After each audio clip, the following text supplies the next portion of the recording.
કે ગુરુ વિનાનો નુગડો ગુરુની વાત શું જોણ મારા વાલા. એક જો આપણે પરમાત્માનું ભજનમાં જો ગુરુ ના હોય તો ગુરુ વિના દરેક સંતો મહાપુરુષ તમે જો કૃષ્ણ ભગવાન જો રોમ જો રોમાપીને બારીનાથ ગુરુ હતા, કૃષ્ણને પણ ગુરુ હતા, મીરો મેવાડને પણ ગુરુ હતા. ગુરુ વિના કોઈનો ઉદ્ધાર થયો નથી. તો આગળના સંતો તમે જો કીધું છે અને આપણે ઈચ્છા દરેક જાણીએ છીએ કે આવા ભગવાને પણ ગુરુ કર્યા હતા રોમને. અને આપણે શા માટે ભાઈ આસુ રહીએ એક સંતો મહાપુરુષો. તો જો તમે તમને ના ઓળખો,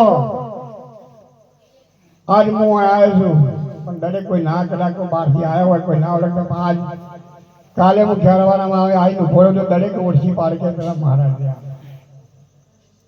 એક દરેક બીજા ઓળખીએ. પણ જો પોતે પોતાના આપણી ઓળખાણ ના હોય કે હું કોણ છું, ક્યાંથી આવે છું, મારે કેવા જવું છે, તો પોતાની ઓળખાણ ના હોય તો એ તમામ આપણી ભક્તિ નખવી પડશે.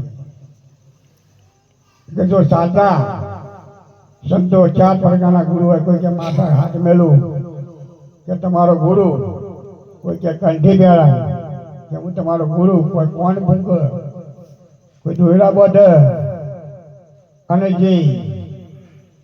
જે તમારા મનના ગુરુ જો ના મળે ને તો એ તમામ બધું ખોટું પડે.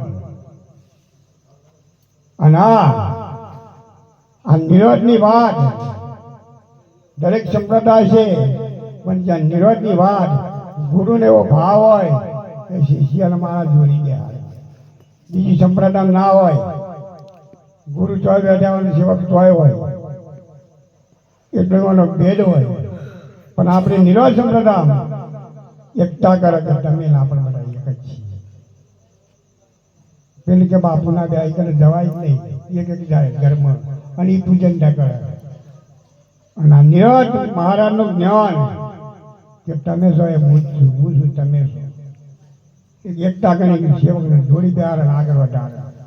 બીજી સંપ્રદાય ના વધારીએ કરે એટલું તમારે નક્કી માનવાનું. તો સદગુરુ તો મહાપુરુષો કોઈ ગોપાલભાઈ ભજન કર્યું છે, હા તું સમજોણી તાને કર્યું છે ને, ના સમજોણી તો મેળ પડે.